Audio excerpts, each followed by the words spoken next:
Не обязательно быть хейтером компании Apple, чтобы признать, айфоны уже не те. Смартфоны и компании перестали удивлять своими инновациями, а выход каждого нового айфона перестал вызывать вот тот ажиотаж, как это было раньше. Да, в отдельных городах и странах очереди по-прежнему собираются, но это скорее дань традиции, нежели показатель какого-то реального хайпа. И тем неожиданнее, что iPhone 16, пусть и не является каким-то прорывом, но тем не менее может похвастать более значительными изменениями относительно предшественника. Вопрос в том, достаточно ли этого для того, чтобы задуматься о его покупке и для того, чтобы сделать выбор для вас проще. В сегодняшнем видео я расскажу про 5 плюсов и 5 минусов iPhone 16. Поехали!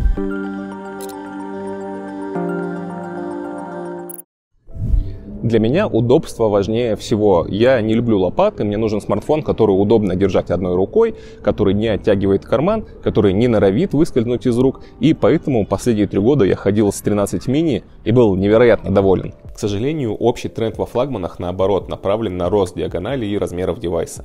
И в этом плане надо отдать должное Apple за то, что они пока сохраняют плюс-минус старый форм-фактор. Понятно, что 16 iPhone не такой компактный, но к нему я привык быстро. И дело не только в размере, но и в весе. Например, Pixel 9 чуть больше по габаритам, но тяжелее на 30 грамм. И поверьте, это ощущается, и я об этом думал каждый раз, каждый день, когда пользовался 9 пикселем. Добавим сюда скругленную рамку, приятное матовое покрытие и грамотное размещение кнопок.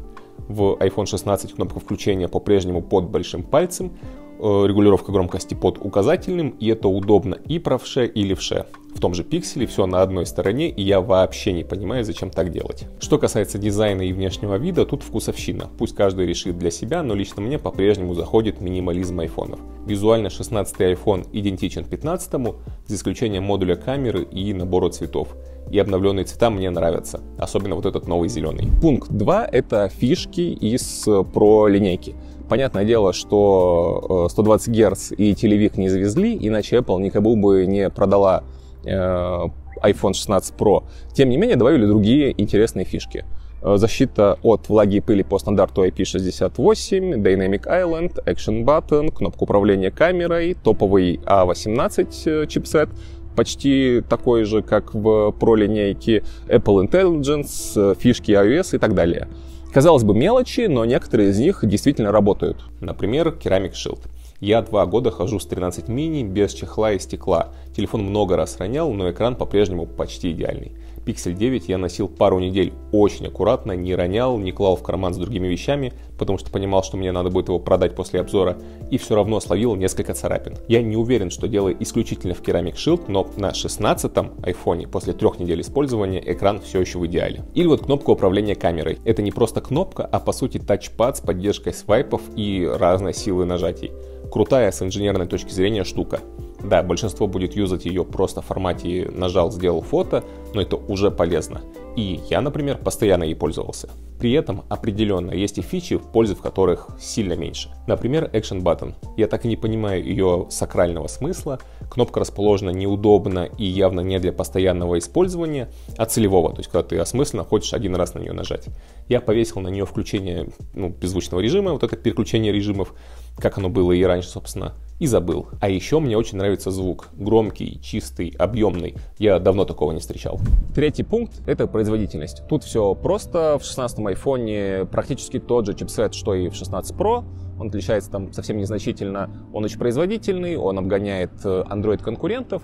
И в этот раз оперативной памяти тоже добавили. То есть в 16-м iPhone столько же оперативной памяти, сколько в 16 Pro, 8 гигабайт. Не уступает конкурентам. Я не фанат гонки за цифрами, но факт. 16 iPhone спокойно проживет 5-6 лет без лагов, без тормозов, а с учетом долгих обновлений системы можно вообще забыть о смене смартфона на ближайшие годы. Система работает плавно, без каких-то подлагиваний, ошибок, тормозов, косяков. Я в этот раз вообще не нашел к чему придраться в плане оптимизации работы системы. Четвертое достоинство — это камеры. Покупая 16 iPhone, ты закрываешь 80% своих потребностей в фото и видео возможностях. В моем личном топе Pixel все еще на первом месте, пожалуй, но второе место стабильно держат смартфоны компании Apple, и новинка не исключение. Все сильные стороны на месте. Детализация, динамический диапазон, реалистичные цвета. Цвета порой даже излишне реалистичные. В 16 серии Apple докрутили вот эти свои фоторежимы, и теперь результат можно подгонять под свои предпочтения. Причем все изменения сохраняются. Но мне, честно говоря, было лень это делать, поэтому если мне не хватало там цветов или какого-то там, не знаю, антуража, я пользовался готовыми пресетами. Новый придуманный Apple термин Fusion Camera. Fusion Camera отражает возможность делать фотографии с цифровым двукратным приближением. По-прежнему с оптикой не сравнится, но результат выдает неплохой. В итоге я делал очень много снимков с вот этим X2 зумом. Далее ширик особо не изменили, и я к нему еще вернусь позже. Но появилась возможность автофокуса, а вместе с ней макрорежим. И это опять хороший пример.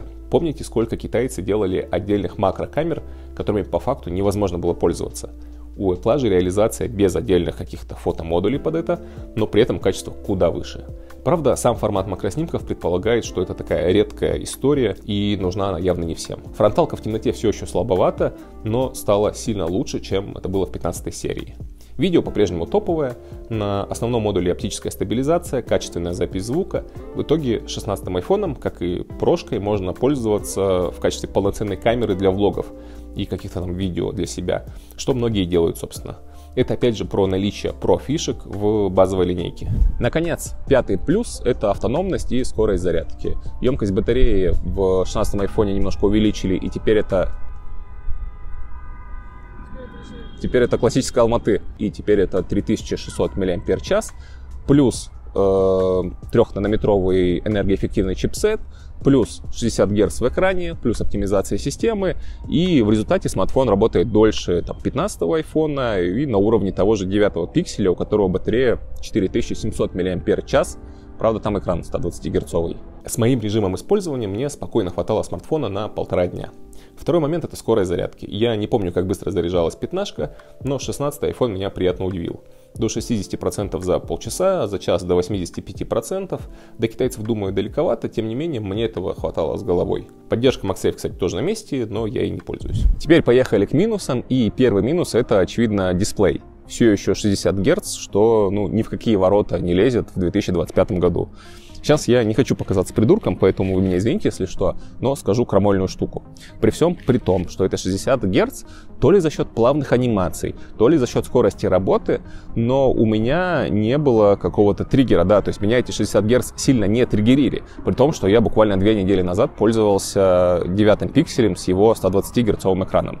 То есть я не хочу сказать, что там iPhone с 60 Гц показывают такую же плавную картинку, как там Android со 120 Гц. Нет, это не так. Но при этом, повторюсь, общая какая-то плавность системы, она сохраняется, и лично мне как-то сильно глаз это не резало. Но факт остается фактом, и я думаю, тем, кто прям привык к 120-герцовым экранам, 16-ка будет резать глаз. Рамки в целом ок, а еще Apple хвалится возросшей яркостью экрана. И тут тоже двояко на самом деле. Вот я сравниваю со своим 13 мини, и стал ли экран ярче? Стал. Он стал заметно ярче. Нужно ли это? А вот тут не уверен, потому что даже под прямыми солнечными лучами я на экране 13 мини и так все прекрасно вижу. Да, на 16-ке я вижу еще лучше, но зачем, если все и так было нормально? Второй минус — это экономия на спичках. Помните, я говорил про фишки Pro серии, которые добавили в обычный 16-й iPhone? Все так, но есть и обратная история, когда некоторые, казалось бы, не сильно важные и не сильно дорогие фичи из старшей линейки почему-то отсутствуют в линейке базовой. Например, базовая модель по-прежнему поддерживает только Type-C 2.0, в то время как прошка Type-C 3.2 Gen 2. В результате 16 Pro поддерживает более быструю передачу данных, и мне в целом пофиг, я давно по кабелю не перекидывал данные, но есть те, кому это важно. И вот это выглядит как буквально экономия на спичках. Я не знаю точных костов, но чат GPT говорит, что все в круг, контроль о передаче данных, другие материалы платы и доп. Экранирования, плюс лицензия и сертификация на Type-C 3.2 стоит максимум $5. И как будто бы для девайса за $800 это допустимый обкост. Или, например, тот же чипсет. A18 Pro отличается от A18 так незначительно, что хочется спросить, а что зажопили-то? При этом для 16E там еще какая-то третья ревизия чипсета. Может быть, суть в биннинге, когда дефектные чипсеты не выкидывают, а отключают, урезают вот эти компоненты, которые там плохо работают, и продают это все как урезанные версии, например, с меньшим количеством графических ядер.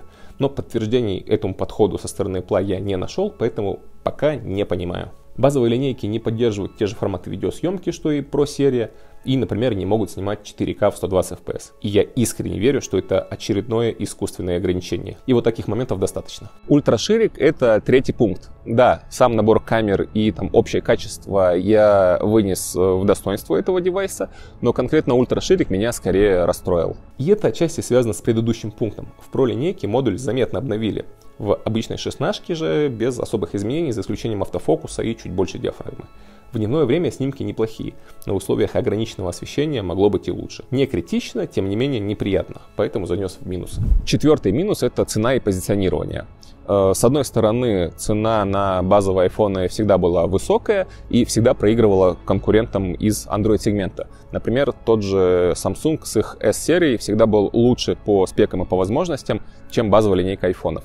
Но конкретно в этом году ситуация осложняется еще и тем, что прошка как будто бы сильно лучше, при том, что разница в цене осталась прежней, там, порядка $200. В официальном ритейле в России разница больше. В Казахстане, например, в пересчете все те же $200.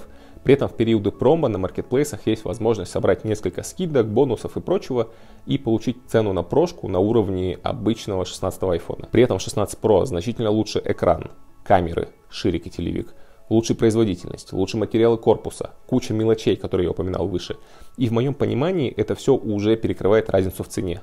Плюс прошки более ликвидны, и их будет проще продать в случае чего. И, наконец, пятый минус. Несмотря на все там улучшения и все изменения, в совокупности, в основных аспектах, это тот же самый телефон, который, например, не сильно отличается от моего 13 мини. Мини все еще хорош в камерах, также быстро работает, дисплей, как я уже упоминал, тоже хорош, смартфон даже более удобный из-за своей компактности и в целом полностью устраивает меня во всем, кроме автономности, потому что там за пару лет батарея деградировала. И как будто бы заменить вот эту батарею и еще там 2-3 года выжить из него мне видится более логичным, нежели оставлять себе 16-й iPhone. Такие дела. Ну, вот такое получилось видео. Вы могли заметить, что я ничего не рассказывал про Apple Intelligence. Это потому, что рассказывать толком нечего. История с вот этим внедрением Apple AI довольно позорная. Спустя полгода после релиза функционал в полной мере так и не завезли. Поддержки языков не добавили, и реально на текущий момент все сводится к генерации картинок в единственном там мультяшном стиле, что ограничивает их использование, и генерации эмодзи. Ну и, наверное, поиск по картинке, что такое себе в текущей реализации, плюс мы уже видели там давным-давно. Более-менее регулярно я пользовался только удалением объектов с фото, но этим тоже сейчас никого не удивишь. Я то же самое делаю в Google Фото, которое как отдельное приложение можно установить себе на iPhone. В результате, может быть, еще через полгода ситуация изменится, и Apple Intelligence станет важной фишкой, которая влияет на выбор. Но на текущий момент покупать новый iPhone ради этого точно не стоит.